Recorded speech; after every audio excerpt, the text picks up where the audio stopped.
Welcome, listeners and viewers, to the next episode of Welcome to Perth Catch-Ups. Here I am with Cara Antonio, nicknamed Juddy, and she is the Fremantle Dockers captain of the women's side, and she was the inaugural captain. So you're still holding the job. I do. Well done. I do. Thank you.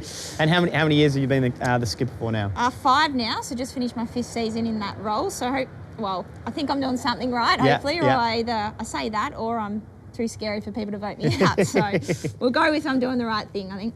Now, I love to, whenever we get guests on, I love to talk about a few highlights to begin with. Mm-hmm. So what would be a highlight or a couple of moments that stick out for you with your footy career?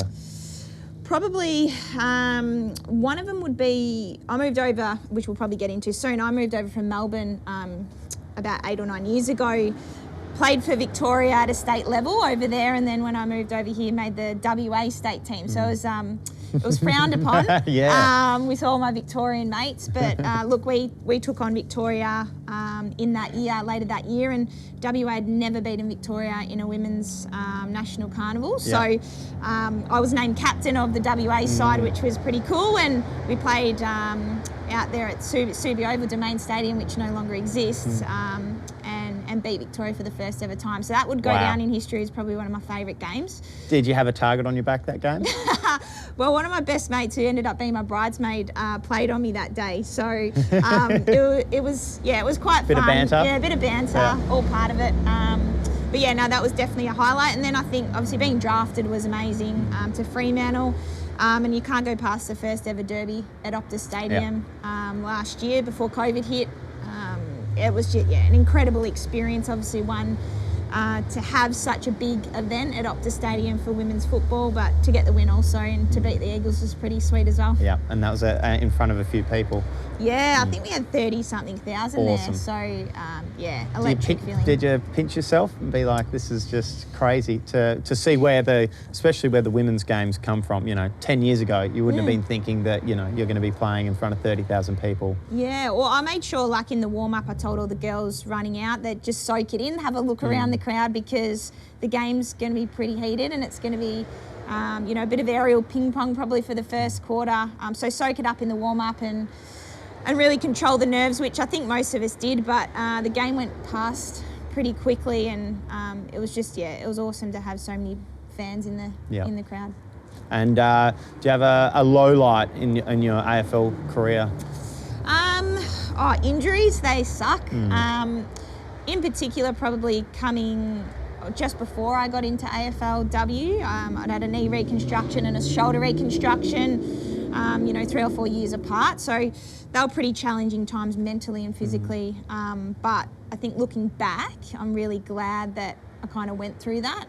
You learn a lot about your mind and your body, and you can push yourself to different limits. And injuries are never fun, but unfortunately they're all part of playing a contact sport and sport in general. So that would definitely probably be, the low light, having to manage and deal with injuries and waking up on a Monday morning feeling like you've been hit by a bus and then having to back it up again. So, especially with, you've also got a full-time job as a teacher. So I imagine that has its challenges as well, trying to balance the two. Oh, it does, especially when you rock up to school on a Monday morning and you got half your kids saying they can't do prac because they're sore from the weekend. I've got no sympathy for it. And I make sure they get out and amongst it and have a run around. So it is hard to balance, but you find a way, because I love playing footy and I love my job, and you just kind of do it. And we are actually here. You're in a boxing, in a charity boxing fight in 6 weeks' time. Yep. So you've just been doing a bit of sparring in the ring. So are you excited? I was excited for that as well. Yeah. I've been coming to Anarchy for about 6 or 7 years, as we were talking off camera, and Glenn Austin has been nagging me for all that time to try and get into this Perth Corporate Rumble, and it just so happened to be that it fell outside my football commitment. Yeah. So the moment they announced the date, I made sure I asked him. You were in. I'll put my name in I'll put my hat in the ring, and he was over the moon. So I'm really looking forward to the challenge, mentally and physical challenge, to do something different and learn a different craft in boxing. And I've really enjoyed the first couple of weeks so far. So looking to see, what the next 6 weeks. You are has looking as well. pretty fit compared to some of the other competitors, so I think you might be an early favourite, but we'll wait and see. So let's rewind it all the way back. So back when you were a kid, were you always a sporty kid? Is that what your focus was? Were you a class clown and then just waiting to get out at recess and kick the footy? Or? Yeah, I was a bit of a tomboy growing up. Primary school, I had some really good mates that I still keep in contact with now. Some girlfriends that I still keep in contact back in Melbourne. But I think, my memories of primary school is I was just out with the boys having a kick of the footy and getting tackled and tackling them. And I'm the eldest of 3, so I've got a younger sister 2 years younger than me, and then a younger brother 17 years younger. So there's a bit of a gap there. So growing up, I had neighbours that played footy and just was always out in the street, trying to kick it between 2 trees and things like that, trying to create my own fun. My uncle was a massive influence in my life. Growing up with a single parent, mum raised me and my sister from a very young age by herself. And my uncle was a massive influence in my football career, would take me down to football training. It was the team manager, the coach, all those kinds of things. So, they're kind of my earliest memories of getting into footy. And I suppose they've grown and transpired over the years into high school and then now into the real world. And so that was over in Vic. So who did you go for as a kid? I went for Collingwood as a kid. My entire family are Collingwood, and I had no choice. I was one of those kids. As soon as I was born, I was in a Collingwood jumper. That's what happens. That's what happens. They get in doctorate. They're forced into going for the Magpie Army. And I get all the jokes still about the no teeth and your teeth real. So I'm used to that. But I've got a little bit of a soft spot, obviously, still for the Pies. But obviously now at Fremantle, right behind the boys and following their journey. Across the last kind of 5-6 years. Yeah, and so high school is starting to finish up. You're obviously playing, loving your footy, but what was your sort of mindset when you were going to be leaving school? What were you thinking you were going to do for a job? Did you think there was a pathway for you to be able to take your football further, or did you, were you worried that you'd sort of gone as far as you could?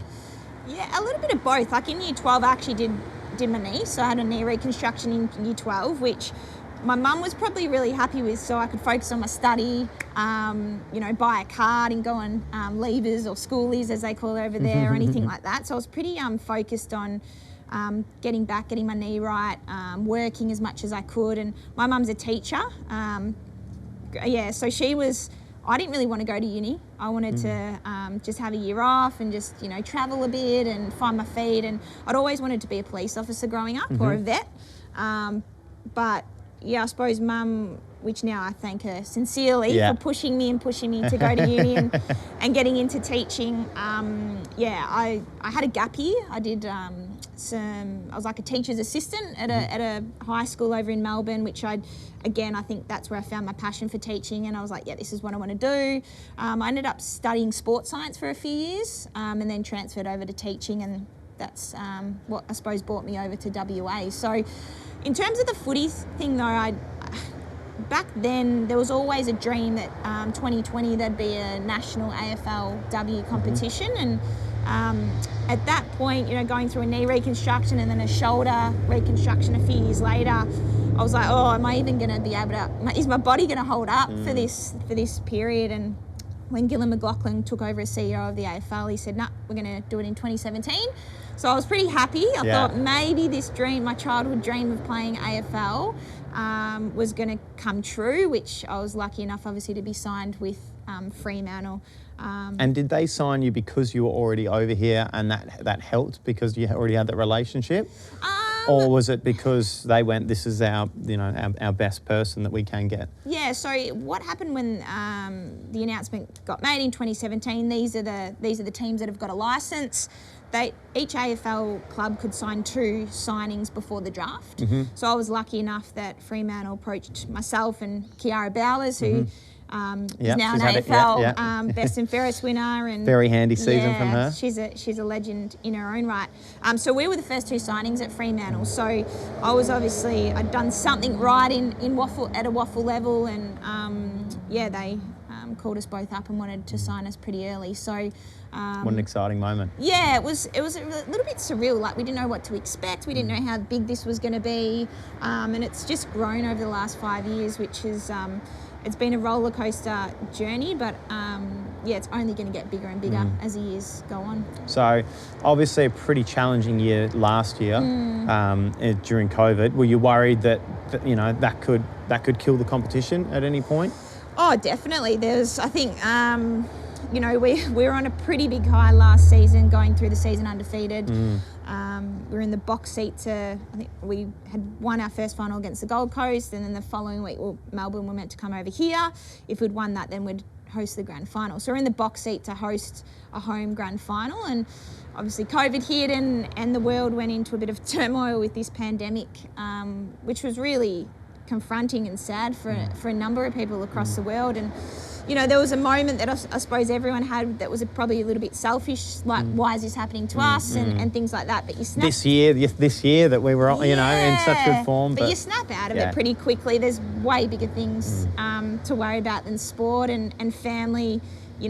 All my family are in Melbourne, so the fact that I couldn't see them for close to 12 months was pretty tough for me. Lucky for FaceTime and Zoom and all those things, you're able to still keep connected. But pretty quickly you got over the fact that we potentially could have been premiers. I think it was more the fact that we didn't get the opportunity to see if we were good enough. It wasn't the fact that we didn't win the grand final. It was just the fact we didn't have the opportunity to see if we were good enough. So it's just the unknown of what would have happened. Definitely. So two games. Yeah. So it was cut short at the semi-finals. Yeah. So there's potentially two more. Well, next final and then the grand final still to be played. Yeah, brutal. Yeah. So and then obviously the mindset would have been, all right, this is the year that. And talk us through what happened there. Yeah, this year was a little bit different. Again, like coming into the season, we didn't know what was going to happen. Fixtures got released, every single week, so we didn't know who we were playing until the Wednesday or the Thursday before. We were really lucky. Well, we were lucky in the fact that our borders were closed, so we could only play interstate clubs. No Melbourne clubs could fly in, and we couldn't fly to Melbourne. So. I think at the start of the season there was still a bit of that unknown and a bit of frustration from 2020, and we spoke about it as a group, and you had to just bottle it up and use it as a motivation, if anything. But the fact is that teams are getting better, teams are getting stronger, fitter. They know how to play us, and they raised the bar, and we didn't raise it enough. We started off really strong. I think we'd won the first 4 or 5, and then, lost a couple in a row, and struggled to find our feet again, and really, come to terms with the fact that maybe this wasn't our year, and it happened to be that we bombed out in that elimination final against Melbourne. So disappointing. I think the one word that I'd describe this season is probably disappointing. I know our best was good enough, and we saw it in glimpses across the season, but not enough to make it to that final game. So 2022 hopefully is so you'll go through the draft process. I imagine list management will just a few changes, and then just working on how to hunt down those top teams. Oh, definitely. You always got to get better as individuals, but also as a team, and no doubt the coaching staff since the season's finished have started their planning for 2022. We'll tweak a few things. You don't need to change too much, I wouldn't have thought, but we definitely need to have a look of what we can be doing better to be up there in the top kind of 4 teams, because you play to win at the top level, and I hate losing. So it was a hard pill to swallow at times throughout the season, but you learn a lot more from your losses than your wins. Yeah. And so what does Cara Antonio have happening, 5-10 years time? Where would you like to see yourself? Football, I imagine in 10 years time you're probably not playing as the skipper. Definitely not. Knees won't be able to handle that. No, exactly. I'm 29 at the moment, so I'm hopeful that I've got another couple of years left in me to play at the top level. I want to kind of go out on my own accord. I don't want to let injury, call it quits for me. So I'd love to be able to play the next couple of years and really help, I suppose, those young leaders coming through and and hand over the reins to the next crop of players that are going to take the club forward over the next 10 to 15 years, which is pretty exciting to know that, probably the next 5 years I'll be sitting in the stands enjoying a drink and watching the girls play. And having an involvement. Would you like to stay involved with the club outside of, playing? Definitely. Coaching. I'm currently completing my level 3 coaching accreditation, Awesome. which is pretty cool. Process to be in, I suppose, and I think eventually I want to get into coaching. It's very similar to obviously my day-to-day job in teaching, but coaching at the top level would be very rewarding, I would have thought. I love the strength and conditioning, I love the fitness side of things, the nutrition side of things. Wellbeing is another thing that I've really focused on, and that mental health I'm involved with a number of kind of charities in that space to help bring down reduce the stigma of mental health and the importance of talking about it. So there's a number of things kind of in the background that I'd be interested to jump in. But currently You're pretty busy at the moment already. I'm pretty busy with life in general. So we'll tackle that as it comes, I think. I love it. Well, congratulations on your career today. Thank you. Hopefully the next 2 years there's an inaugural premiership for the Fremantle club, male and female. I don't know how the males would feel about if the females can knock it off before them. But congrats, mate, and good luck in the boxing charity boxing fight as well. Thank you. Cheers. Thanks. Well done.